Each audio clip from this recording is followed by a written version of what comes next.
She wanted to be, but God, there was a child inside her who wanted her mom and dad. The comfort, the love, the security. Outside, she set the packets on a table, then crossed over to take the wine out of its cooler, pour herself a glass. Then simply stood, holding the glass, looking out in the softening light over the gardens to the pretty little pond and the reflection of the willows mirrored on its surface. God, do I want some of that. Laurel bolted out, her sunny blonde hair brutally short, a new look her friend already regretted. She hadn't changed out of her uniform from her position as dessert chef at an upscale local restaurant. Her eyes, bright and blue, rolled as she poured her wine. Who knew when I changed my schedule to make our girl night we'd get a last-minute lunch reservation for 20?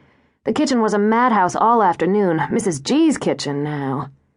She let out a huge groan as she dropped down to sit after hours on her feet. It's an oasis of calm that smells like heaven. What's for dinner? I didn't ask. Doesn't matter. Laurel waved it away. But if Emma and Mac are late, I'm starting without them. She spotted the stack of packets. What's all that? Something that can't start without them. Laurel, do you want to go back to New York? Laurel eyed her over the rim of her glass. Are you kicking me out? I guess I want to know what you want. If you're satisfied with how things are. You moved back for me after the accident, and I'm taking it a day at a time and figure I'll figure it out. Right now, not having a plan's working for me, okay? Well... She broke off as Mac and Emma came out together, laughing. Emma, she thought, so beautiful with her mass of hair curling madly, her dark, exotic eyes bright with fun. Mac, her bold red hair choppy in tufts, green eyes wickedly amused, lean and long in her jeans and black shirt. What's the joke? Laurel demanded. Men. Mac set down the plates of brie en croûte and spinach tartlets Mrs. Grady had shoved into her hands on the way through the kitchen.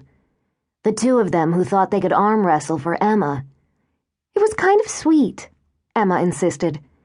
They were brothers and came into the shop for flowers for their mother's birthday. One thing led to the other. Guys come into the studio all the time. Mac popped a sugared red grape into her mouth from the bowl already on the table. None of them ever arm wrestle each other for a date with me. Some things never change, Laurel said, raising her glass to Emma. Some things do, Parker spoke out. She had to start, had to move. That's why I asked you all to come tonight.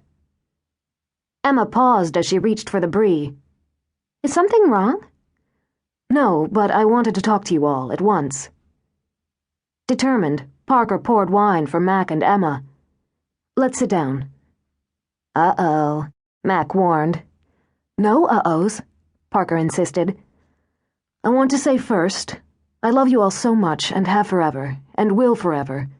We've shared so much, good and bad, and when things were at their worst, I knew you'd be there.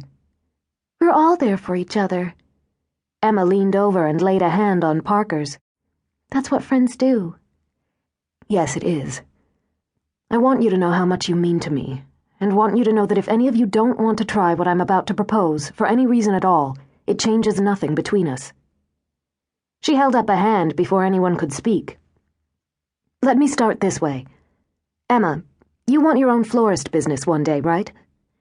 It's always been the dream. I mean, I'm happy working in the shop, and the boss gives me a lot of leeway, but I hope down the road to have my own, but no buts yet. Mac, you've got too much talent, too much creativity to spend every day taking passport photos and posed kid shots. My talent knows no bounds, Mac said lightly, but a girl's gotta eat. You'd rather have your own photography studio. I'd rather have Justin Timberlake arm wrestling Ashton Kutcher for me, too, and it's just as likely.